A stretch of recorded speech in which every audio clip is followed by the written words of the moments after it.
আসসালামু আলাইকুম, welcome to Sharmili kitchen. কাঁচা পাকা আমের চাটনি বানানোর জন্য পাত্রে সরিষার তেল গরম করে নিয়েছি। এ পর্যায়ে দিয়ে দিচ্ছি পাঁচফোড়ন, কাঁচা জিরা, শুকনা মরিচ। তেলের মধ্যে সুন্দর করে ভেজে নেব। একটু ভালোভাবে ভেজে নিতে হবে যাতে পুড়ে না যায়, সেদিকটা আমরা অবশ্যই খেয়াল রাখব। সুন্দর একটা ফ্লেভার আসলে দিয়ে দেব আদা বাটা, রসুন বাটা, হলুদের গুঁড়া, মরিচের গুঁড়া। মশলার পরিমাণটা যে যেমন পছন্দ করি সেই অনুযায়ী অ্যাড করব।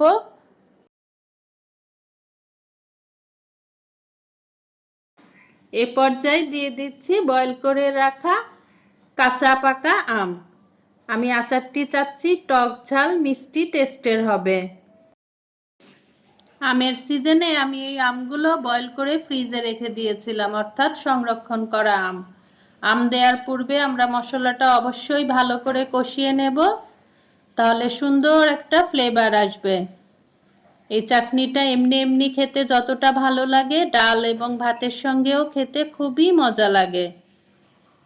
এখন ভালোভাবে আমগুলো মশলার সঙ্গে কষিয়ে নিচ্ছে। যেহেতু বয়েল করা আছে, আমার রান্নাটা হতে বেশি সময় লাগবে না। এ পর্যায়ে দিয়ে দিচ্ছি লবণ এবং বিট লবণ। দিয়ে দিলাম লবণ, এখন দিয়ে দেব বিট লবণ। দিয়ে আমের সঙ্গে মশলার সঙ্গে ভালো করে ভাজা ভাজা করব। এই আচারে তেলের পরিমাণটা খুবই কম লাগে। এই যে এখন দিয়ে দিচ্ছি বিট লবণ, দিয়ে আমের সঙ্গে মশলার সঙ্গে ভালো করে মিক্সড করব। এই আচারটিতে আমি চিনি এবং গুড় দুটোই ব্যবহার করছি।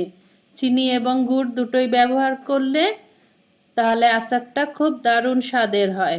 দিয়ে দিলাম গুড়, এখন দিয়ে দেব চিনি। চিনির পরিমাণটা যে যেমন পছন্দ করি সেই অনুযায়ী দেব। আমি পরিমাণ মতো গুড় এবং চিনি দিয়েছি। আমি আবারও বলছি, এই আমের আচারের টেস্টটা হবে টক ঝাল মিষ্টি।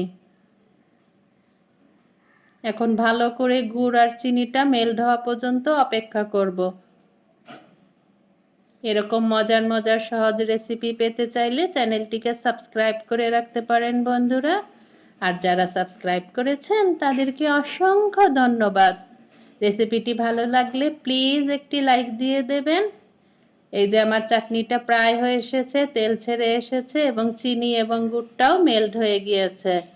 এখন ভালোভাবে মিক্সড করাও হয়ে গিয়েছে। এ পর্যায়ে দিয়ে দেব ভিনেগার বা সিরকা। 2 টেবিল চামচ পরিমাণ দিচ্ছি, তাহলে আমার আচারটা বা চাটনিটা নষ্ট হবে না, দীর্ঘদিন সংরক্ষণ করতে পারবো। অবশ্য বানানোর পর এটা বেশি দিন থাকবে না, আর আমরা অবশ্যই কাচের পাত্রে সংরক্ষণ করব। এই আচার বা চাটনিটি এতটাই লোভনীয় হয় যে বানানোর সাথে সাথেই শেষ হয়ে যাবে। সংরক্ষণ করার আর প্রয়োজনই পড়বে না। আমি একটি কাচের পাত্রে পরিবেশন করে নিচ্ছি। খুবই মজার একটি চাটনি। গরম গরম ডাল ভাতের সাথে যেমন ভালো লাগে, এমনি এমনি খেতেও ভালো লাগে। আর রোজার মাসে মুখের রুচি ফেরাতে এরকম আচার বা চাটনির তুলনাই নেই। আজ আসি, আবারও চলে আসবো এরকম নতুন কোনো মজার রেসিপি নিয়ে। আপনারা সবাই ভালো থাকুন, সুস্থ থাকুন, আমার জন্য দোয়া করবেন। আর এরকম চাটনি বানিয়ে আসছে বৈশাখে খাবেন কিন্তু। আল্লাহ হাফিজ। আসসালামু আলাইকুম।